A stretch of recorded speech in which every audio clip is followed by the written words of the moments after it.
Hello everyone. I've been asked to explain what is Z distribution. Z distribution is a standard normalized normal distribution. So I'm going to explain to you. Just before we started this session, I put some graphs on the screen. I'm going to explain this hopefully graphically. And that might be a bit more helpful in understanding what is the relationships of Z normal distribution to normal distributions. Let's put this on a corner somewhere. So I have three normal distributions here: a red one, a blue one, and a purple one. They could have their own story. So, for example, this red one. This one could be the height of a certain age group of students in a school. The mean value of those heights has the greatest population, and extremely taller people or extremely shorter people than that mean value will have less population to go with it.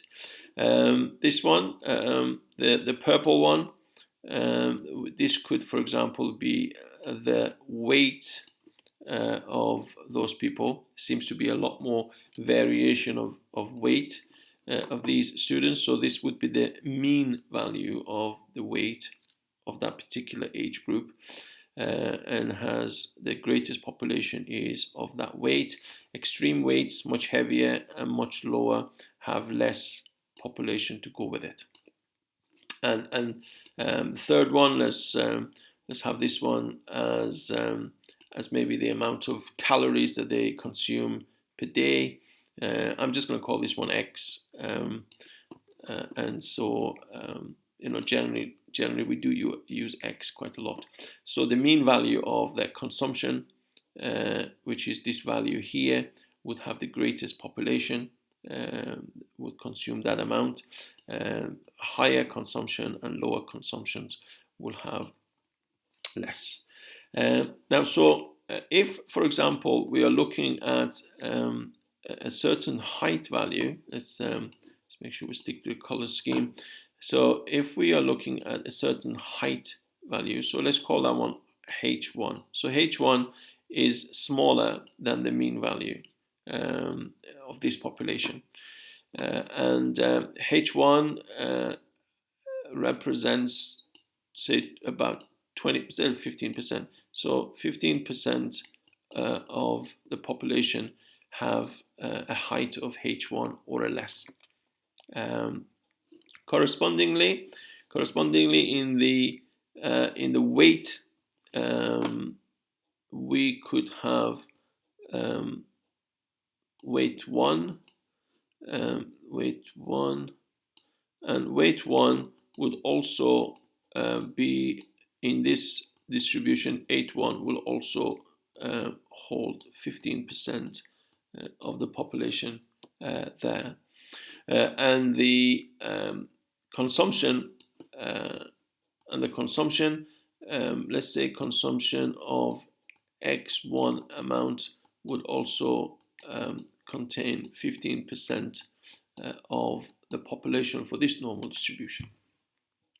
So as you can see, we have three different normal distributions and all different shapes, and every one can ultimately be converted to this normalized, and I'm emphasizing on the word normalized, because they all can be represented by this normalized normal distribution, which we call Z. And on this distribution, there will be a Z value. So let's say the axis here is called Z. So there will be a Z value on here, and that Z value, which is less than the mean, will also contain 15% of the population on this distribution. But the good thing about the normal distribution is, the Z distribution is that its mean value, which will be in the middle here, its mean value is known and is 0 always. Whereas the normal the mean value there will not be 0. I don't know in this case what it is. In fact, in questions that we eventually end up using the Z normal distribution, we use it because we don't know the mean or the standard deviation of these, and the standard deviation there is the standard deviation there would be 1. Every one of these distributions will have its own mean and standard deviation. Every one of them. So this one would have its own mean, which is here, and also a standard deviation to go with that distribution. And so there's this one. So the mean value is actually marked here, and it also has its own standard deviation to go with it. And often when we are doing a question when we don't know these values or we haven't been given these values, you'll see that we end up using the normal one, because in the normal in the Z normal distribution we already know these values. So the conversion for each one of these from the non-Z to Z happens by taking the value that you're looking at, and you will subtract from it the mean of its own population and divide it by the sigma, and that will give you the corresponding Z1, which is here. So that X1 corresponds to this Z1 because they are both representing 15% of the population. And every one of these can be done like that. So that one, the conversion would be the H1 value minus its own mean of this distribution divided by its sigma, and that will also convert to Z1 purely because they're both representing 15%. And same thing is here.